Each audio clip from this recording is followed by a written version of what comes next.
Sampai kapan iPhone 11 masih worth it? Banyak dari kalian yang nanya kayak gini, Bang, iPhone 11 worth it sampai kapan? Bang, iPhone 11 worth it gak kalau misalkan gue mau beli saat ini juga? Bang, gue belum punya duit nih sekarang, kalau misalkan tahun depan gue beli, apakah masih worth it gak nih? Pertanyaan-pertanyaan kayak gini sering banget ada di kolom komentar channel YouTube gue. Ya udah deh, di video kali ini gue akan bahas tuntas ya. Oke, kita flashback dulu nih. iPhone 11 dirilis di tahun 2019 di bulan September dengan membawa iOS 13. Dan kalau kita lihat kebiasaan Apple, untuk iPhone itu bakal dapat 5 kali upgrade iOS. Jadi disupport 5 tahun. Dan kalau emang beruntung gitu bisa dapat 6 tahun update kayak iPhone SE 2016 yang gue punya. Ini sekarang posisinya di iOS 15.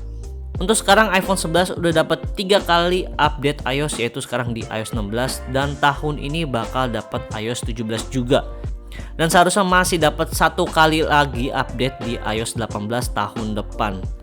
Nah, biasanya banyak muncul pertanyaan nih, apakah seiringnya update akan ada penurunan performa? Yes, yang namanya update iOS pasti lebih banyak fitur dan akan lebih berat juga. Tapi sepengalaman gue di iPhone SE 2016, penurunannya itu nggak terlalu signifikan banget. Dan kalau kita ngomongin penurunan performa, software bukan satu-satunya alasan yang bikin HP itu performanya jadi bakal turun. Tapi hardware-nya juga, terutama di bagian baterai. Kalau baterai kita udah mulai harus diganti, kayak misalkan baterai health-nya di bawah 70%, otomatis baterainya cepat panas. Nah, panasnya itu merembet sampai bikin HP kita tuh jadi panas. Lalu sensornya nggak baca suhunya tinggi dan pada akhirnya CPU-nya nurunin performa karena throttling. Itulah kenapa kalau misalkan HP kita udah panas banget, pasti performanya jadi agak lemot gitu atau turun. Tapi buat lu yang mau beli iPhone 11 sekarang, lu nggak perlu khawatir HP-nya performanya bakalan lemot, karena sampai video ini dibuat stok barunya masih ada dan kayaknya masih banyak juga nih. Kalian bisa cari di iBox, di Gmap, Story-eye, atau di Tokopedia juga masih ada kok yang jual garansi resmi Indonesia. Kalau kalian beli HP dengan kondisi baru, otomatis kalian bisa dapetin performa yang optimal. Nah, sekarang kita bahas mulai dari harga dulu deh.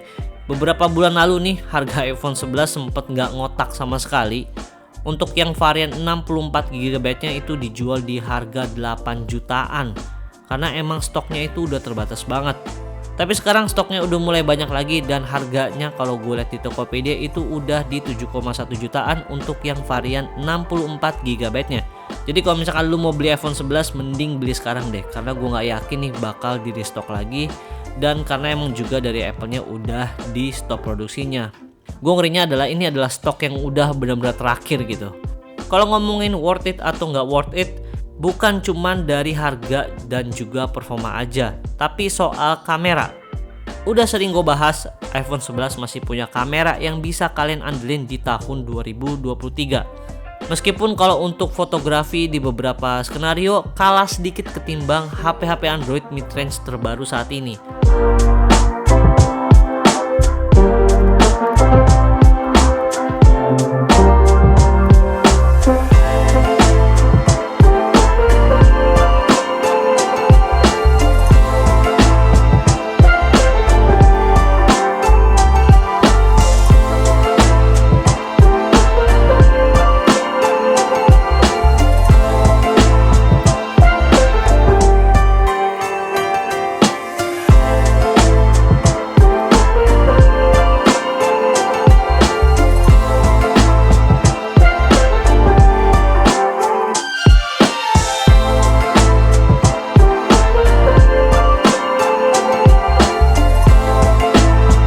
Tapi kalau dari segi videografi, iPhone 11 masih bagus banget. Hasil video 4K 60fps itu bisa gue bilang masih smooth banget. Nah, yang gue suka dari iPhone untuk perekaman videonya yaitu di bagian autofocusnya. Kalian perhatiin gak sih kalau perpindahan autofocus di iPhone itu smooth banget, mirip-mirip dengan kamera profesional.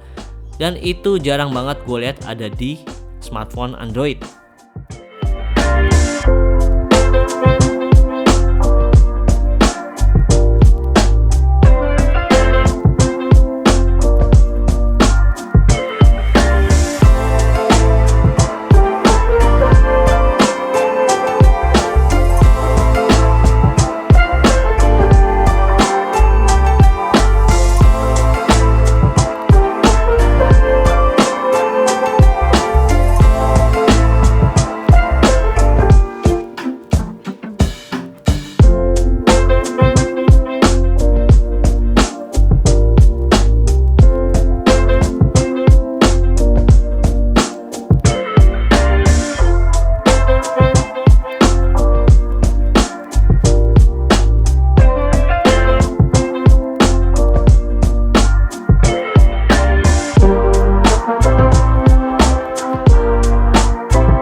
Lalu salah satu kelebihan di iPhone adalah sosial media. Yes, gue tahu mayoritas dari kalian pilih iPhone 11 karena kebutuhan untuk buat konten-konten di TikTok atau di Reels. Dan ya, kalian nggak salah pilih. Karena emang hasil kamera di iPhone 11 masih sangat optimal kalau dipakai untuk buat konten-konten kayak short ataupun story. Dan emang dari dulu sampai sekarang platform iOS selalu unggul dalam hal ini ketimbang Android. Sebenarnya kenapa dari dulu iOS selalu lebih bagus ketimbang Android kalau misalkan soal upload di sosial media, itu lebih kepada developer dari aplikasinya sendiri sih. Nanti bakal gue buat video terpisah deh untuk masalah ini. Ya pada intinya untuk sekarang di harganya yang udah normal, iPhone 11 adalah iPhone paling murah, paling worth it yang bisa kalian beli dengan kondisi baru saat ini. Karena kalau kedepannya stoknya udah mulai jarang dan harganya udah nggak ngotak lagi, beli iPhone 11 tuh bener-bener nggak worth it sama sekali. Mending kalian nabung sedikit lagi dan itu udah bisa beli iPhone 12 yang second garansi resmi Indonesia. Saran dari gue kalau misalnya kalian emang mau beli iPhone 11 untuk kebutuhan sosial media, jangan terlalu kemakan omongan orang yang selalu jelek-jelekin kayak layar iPhone 11 masih pakai IPS, refresh rate-nya masih 60Hz, terus kayak ngecasnya juga lambat, kalah dengan brand Android yang udah kenceng-kenceng banget ngecasnya. Kalian nggak perlu hirauin karena pilihan kalian udah tepat kok. iPhone 11 adalah iPhone yang paling murah yang bisa kalian beli saat ini dengan kondisi baru di harga yang sekarang loh ya. Ya palingan segitu aja ya untuk video singkat kali ini. Jangan lupa subscribe biar nggak ketinggalan video-video terbaru dari gua. Buat yang dari Sumur Gadget, pamit. Bye-bye.